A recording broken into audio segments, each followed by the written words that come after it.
Então, abdômen.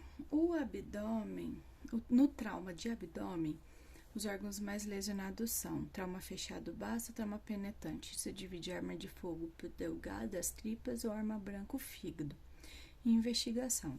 Na investigação tem TC com contraste, lavado peritoneal diagnóstico, ultrassonografia e videolaparoscopia. Na TC com contraste, ele exige estabilidade hemodinâmica. Ele vê muito bem retroperitônio, mas ele não vê bem lesões de víscera oca e nem lesão de diafragma. No lavado peritoneal diagnóstico, ele é o exame mais possível para encontrar sangue. Ele tem que fazer um botão anestésico na barriga, no abdômen, faz o botão anestésico, um corte com bisturi, coloca no adulto 1 litro de cristalóide, na criança 10 ml por quilo e deixa por 5 minutos. Depois faz o aspirado. Se tiver no aspirado mais que 10 ml de sangue ou restos alimentares, já é positivo. Quando manda para análise, se encontra na análise hemácia mais que 10.000 hemácias, mais que 500 leucócitos, amilase maior que 175 ou bile, também é positivo. Na gestante e na fratura de pelve, o ideal é que o catéter tem que ser passado por via aberta. Isso já caiu na prova da USP, então não é legal neles realizar o lavado através de punção, tem que ser feito por via aberto, tá? Geralmente a gente usa um Seldinger, mas na gestante e na fratura de pelve é por via aberta. O ultrassonografia FAST. A ultrassonografia FAST na sala de trauma tem que buscar sangue. Então, a ultrassonografia, a gente vai buscar sangue. Se mostra líquido, ou é sangue ou é urina, tá? Então, é líquido, mostra líquido, o líquido fica preto na ultrassonografia, a imagem é preta. Então, essa aqui é uma ilustraçãozinha do abdômen, aqui é o apêndice tifoide. Então, no 1 aqui é a janela subtifoide, a gente vai buscar sangue no coração, no pericárdio, na verdade, buscando um tamponamento cardíaco. No 2, daqui a janela hepatorrenal, a gente vai buscar sangue entre o fígado e o rim. Essa janela aqui é a janela espleno-renal, então a gente vai buscar sangue entre o baço e o rim. E essa janela aqui de baixo é a suprapúbica.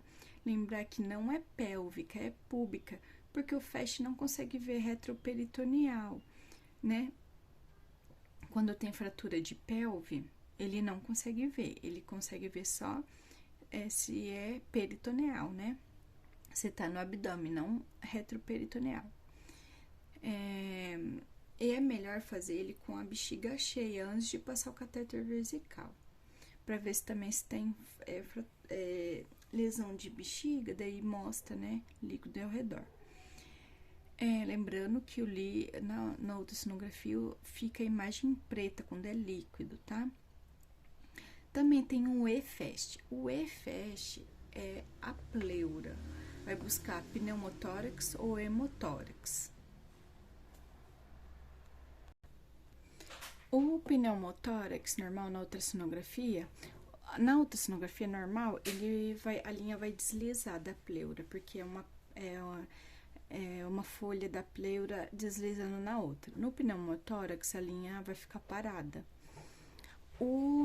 No hemotórax, a parte preta que vai mostrar o líquido, né? Então, não vai ficar branco, vai ficar preto, na verdade. Agora, tem uma ultrassonografia com um protocolo, que é o protocolo RUSH, que é uma ultrassonografia rápida em pessoas que estão em choque e hipotensão. Então, essas daqui são as janelas que vai ter que ver, né? Vamos começar pela 1. A 1 é a parasternal. Em vez de ver o coração pela subtifoide, a gente vai ver pela parasternal e pela 2 também, que é a apical. Para que serve isso? Para a gente ver tamponamento cardíaco e as 4 câmaras cardíacas. No 3, o 3, a gente vai ver no 3 e no 7. No 3, a gente vai ver a cava inferior. E no 7 vai ver a aorta. Por quê? A gente tem que ver se ela tá colabando ou não. Se ela tiver colabando, o que tá acontecendo? Hipovolemia. No 4, que é a hepatorrenal, e o 5, espleno-renal, é para ver se tem líquido nesses espaços. Tá, 4, 5, 6. O 6 é a suprapúbica, que a gente já falou, né? Para ver se tem líquido, tem que estar com a bexiga cheia.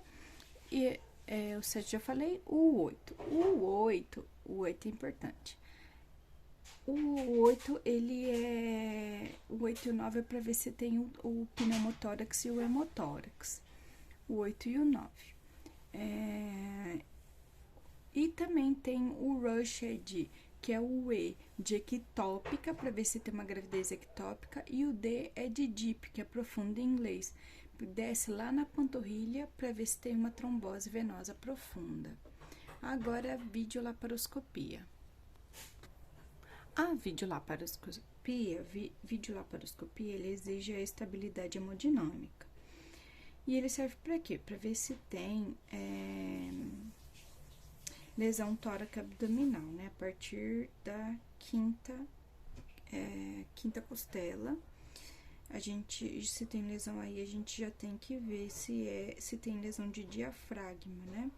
Então, a indicação é a videolaparoscopia. E quando que vai fazer uma laparotomia?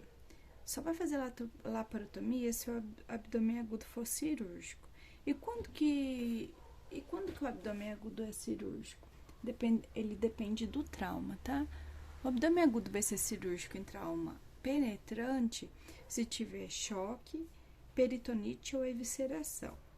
No trauma penetrante. E no trauma contuso, só se tiver peritonite, retropneumoperitônio e pneumoperitônio.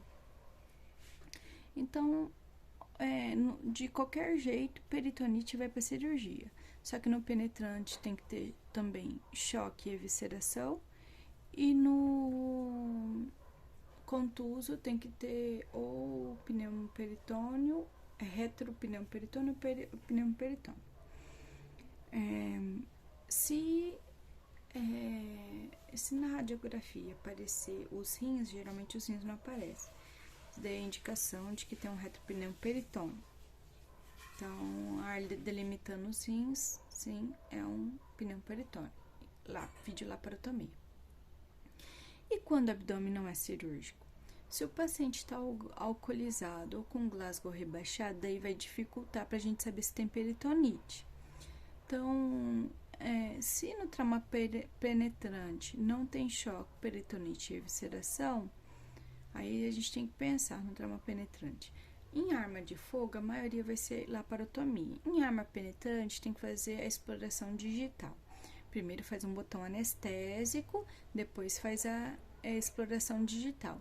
Se a exploração digital não violou cavidade abdominal, não chegou no peritônio, se é negativo, então faz sutura e vacina antitetânica. Para fazer a exploração digital e o paciente é obeso, isso dificulta. Daí também fica duvidosa a exploração digital.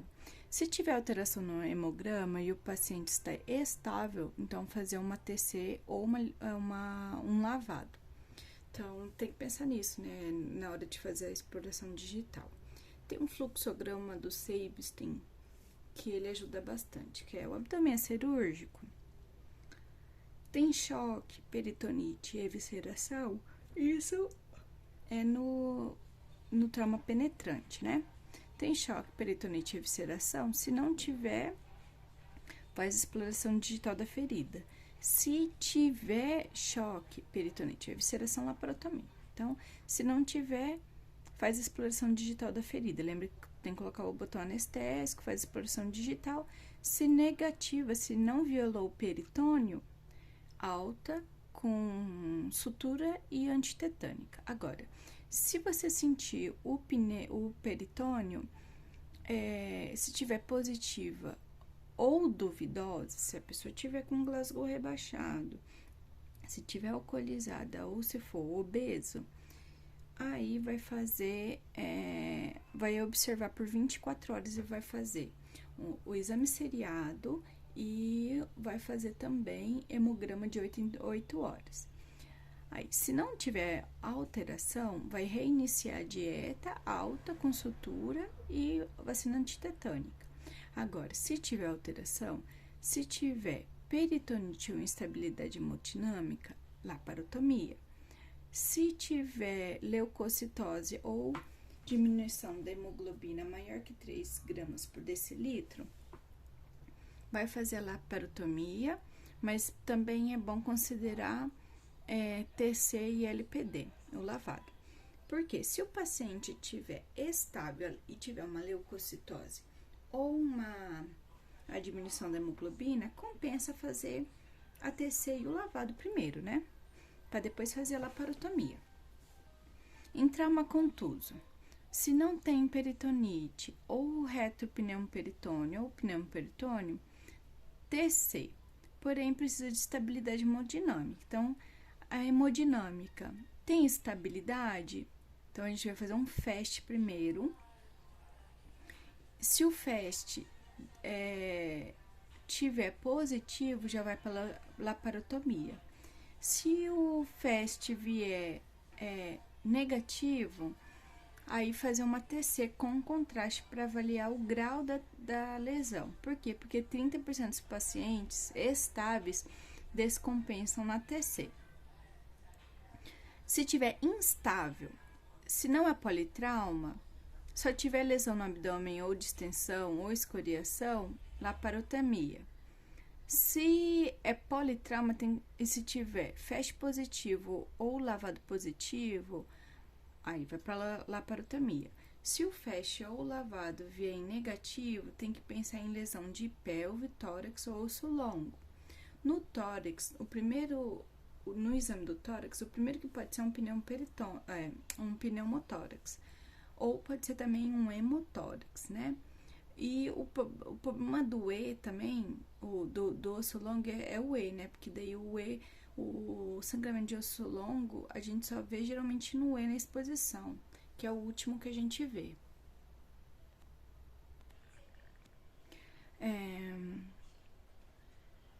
Muito bem, conduta conservadora. Qualquer conduta que não seja laparotomia vai ser a conduta conservadora. E aí exige algumas coisas, né? Não pode ser um abdômen agudo cirúrgico, porque o abdômen agudo cirúrgico precisa de laparotomia, tem que ter estabilidade hemodinâmica e tem que ter condições de observação e de internação. Então, tem que ter um hospital, tem que ter um lugar onde tem médico, TC, angiografia. Por quê? Porque o paciente pode descompensar a qualquer hora, né? Então, essa observação tem que ser por 24 horas. Lesões orgânicas específicas. Se tiver lesões diafragmáticas, a TC não vai mostrar bem a lesão diafragmática, ela só mostra quando tem herniação. E do lado direito, o fígado protege para não ter herniação. Então, a lesão diafragmática do lado direito fica praticamente impossível, se for pedir uma TC, né? Então, transição tóraco-abdominal. Como é que é a definição? Na parte anterior, tem que ver a linha intermamilar, que geralmente fica a nível do quinto espaço intercostal, e entre a linha intermamilar e o rebordo costal. Na parte posterior, fica entre a ponta da escápula e o rebordo costal posterior. Então, essa lesão aqui, se tiver lesão, vai pedir videolaparoscopia. Se tiver estável, pode ser toracoscopia, mas é melhor a laparoscopia segundo o ATLS. Quando já está feito o diagnóstico de hernia diafragmática, tem que fazer uma laparotomia exploratória no abdômen. Por quê? Porque a lesão geralmente vem do abdômen. Aumenta a pressão dentro da barriga e joga a víscera pro tórax. Aí aproveita e verifica se tem outra lesão no abdômen. Bom, o baço. O baço é o órgão mais lesionado em trauma fechado. Batida de barriga é sempre o baço. Batida na barriga, baço. Então, o quadro clínico geralmente tem um sinal de Kerr, que é uma dor referida no ombro. O que acontece? Quando a dor referida no ombro não quer dizer que o baço está lesionado. A dor referida no ombro quer dizer que tem líquido irritando o diafragma, aí dessa dor referida. Geralmente é um hemoperitônio, né? A conduta cirúrgica no Seibeston diz: a preferência é reservar tratamento não cirúrgico para paciente que está estável. E se tem graus 1, 2 e 3. Lembra que os graus de lesão no baço vai até 5, né? 1, 2 e 3, a assistência tem que ser angioembolização. Quando o risco de sangramento é importante, então, para operar, é melhor o grau 4 e 5. Então, TC com lesões de grau 4 e 5, o grau 4 é desvascularização. Então, um efeito maior que 25% do baço. A indicação de laparotomia. Se tiver em grau 5, é um baço pulverizado. A lesão, quer dizer que tem uma lesão grave no hilo, aí só cirúrgico. Na cirurgia, você tem que fazer a menor cirurgia possível, o menor tempo em cirurgia possível. Lembrando da hipotermia, né? Quanto maior passa o tempo em mesa de centro cirúrgico, maior a chance de hipotermia e vai entrar na tríade da morte. Então, a rafia ou esplenectomia parcial, geralmente se faz a total, porque é mais fácil. Aí, ó, a maioria é total, porque quando se opera, já está em grau avançado. Dreno, só deixa dreno quando é lesão de cauda de pâncreas.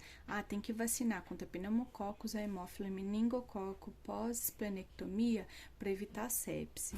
Fígado, conduta conservadora, o paciente está estável hemodinamicamente e não precisa operar de imediato. Se possível, fazer uma angioembolização, mas não precisa de laparotomia. Só com instabilidade hemodinâmica pode fazer a conduta conservadora e ou controlar o sangramento com angioembolização. A conduta cirúrgica a instabilidade, se tiver instabilidade hemodinâmica ou ATC mostrar grau 6, que significa avulsão hepática, tipo quando o fígado explode, daí tem que fazer a laparotomia. Lembrando, o baço tem 4 letras, então só opera com grau 4. O fígado tem 6 letras, então só opera o fígado em lesão grau 6. Se tiver uma lesão simples, vai fazer compressão, hemostáticos tópicos e rafia. Se tiver 2 lesões complexas, vai ter que fazer uma ressecção segmentar, seguindo segmentos de Coinel. Então, vai fazer... Aí, aqui estão os segmentos, né? Lembrando daqui da mão, esse daqui, ó, é o 1, né? Aí, fazendo aqui, aqui seria 1, né? Aqui seria 1, então, vai ter o segmento 2, 3, 4A, 4B, 5, 6, 7, 8... E entre eles vai ter a veia hepática direita, média e esquerda. E vai ter a veia porta. Se o sangramento for difuso, continuar sangrando, porque quando vai fazer, até quando vai suturar o fígado, né, passa a agulha e ele começa a sangrar bastante. Tem que fazer a manobra da batata frita em lata, que é a manobra de Pringle, que é o clampear uma pinça ou com dreno de Penrose, o hilo hepático, que o hilo hepático vai ter a veia porta, a artéria hepática e o conduto colédoco.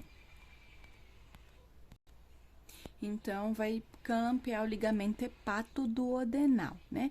Colédoco, artéria hepática, veia porta, ligamento hepatoduodenal. Se o sangramento parar, é território da artéria hepática ou da veia porta.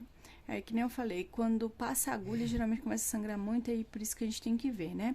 Se não para de sangrar, pode ser uma anomalia anatômica ou uma lesão da veia cava inferior, que é retrohepática, ou veias hepáticas. Primeiro coloca compressas e torce para o sangramento parar, né? OF, orações fervorosas. Então, como pode vir da veia cava inferior, é retrohepática ou da veias hepáticas, primeiro colocar compressas, né? Duodeno. O duodeno tem que tomar cuidado, porque ele tem dois tipos de lesão, ou é laceração ou é contusão. A laceração, tem que lembrar, é uma víscera oca, então é uma víscera que vai virar duas na laceração, né? Ou um corte na laceração duodenal. O quadro clínico, o ar vai estar dentro do retroperitônio, então vai ter um retropneu peritônio, vai dar uma escoliose ontálgica. Por que vai dar uma escoliose ontálgica? Porque o ar vai dissecando o peritônio e a dor é semelhante da cólica renal. Vai dar uma dor lombar, irradiando até a região escrotal ou região de grandes lábios na mulher. No toque retal, como o ar vai dissecando o peritônio, na hora que vai fazer o toque retal, vai sentir crepitações, né? Como no enfisema subcutâneo. Então, vai ter crepitações ao toque retal. Na radiologia, vai ter ar delimitando os rins e a conduta retroperitônio vai ser a laparotomia. Contusão duodenal pode acontecer até em criança, quando bate o guidão da bicicleta na barriga. O quadro clínico há uma lesão na parede, então vai ter um hematoma na parede duodenal, pode dar uma obstrução gástrica, então vai ter náuseas, vômitos. A radiologia vai ter tem que ser raio-x com contraste, mola em espiral ou empilhamentos de moedas. O melhor exame é a TC, vai mostrar a parede espessada. Conduta. Com obstrução, o abdômen vai estar distendido. O hematoma demora 1 a 3 semanas para sumir, então vai ter que fazer a descompressão gástrica com a sonda nasenteral, sonda nasogástrica, e vai ter que fazer uma nutrição parenteral total. Se tiver melhor em 2 semanas, se não tiver melhor em 2 semanas, vai ter que fazer uma laparotomia. O pâncreas. Qualquer lesão pancreática de menor significância vai ter que fazer cirurgia, nem que seja só para colocar o dreno. Tem que olhar se tem lesão no ducto pancreático, porque o pâncreas fistoliza muito. Se não tiver lesão no ducto, então vai fazer um reparo e vai colocar o dreno. Se tiver lesão no ducto, tem que ver se é corpo e cauda ou cabeça. Se é corpo e cauda, tá à esquerda da veia mesentérica superior. Então, colocar o dreno, tem que tirar os dois, porque fistoliza muito. Então, retira corpo e cauda, então vai fazer uma pancreectomia parcial, distal, mais a drenagem, né? Ou se tiver na cabeça, que é a direita do AV mesentérico superior, você tem que verificar. Porque a cabeça geralmente não pode tirar. Por quê? Porque ele compartilha a vascularização com o duodeno. Então, só se precisar. Se precisar, vai ter que retirar o duodeno junto. Então, se tiver lesões simples, vai fazer a drenagem e vai verificar a lesão. Dependendo da lesão, vai ter que fazer reparo. Se tiver lesões graves ou uma lesão junto com o duodeno, vai ter que fazer uma duodeno pancreatectomia mais a drenagem.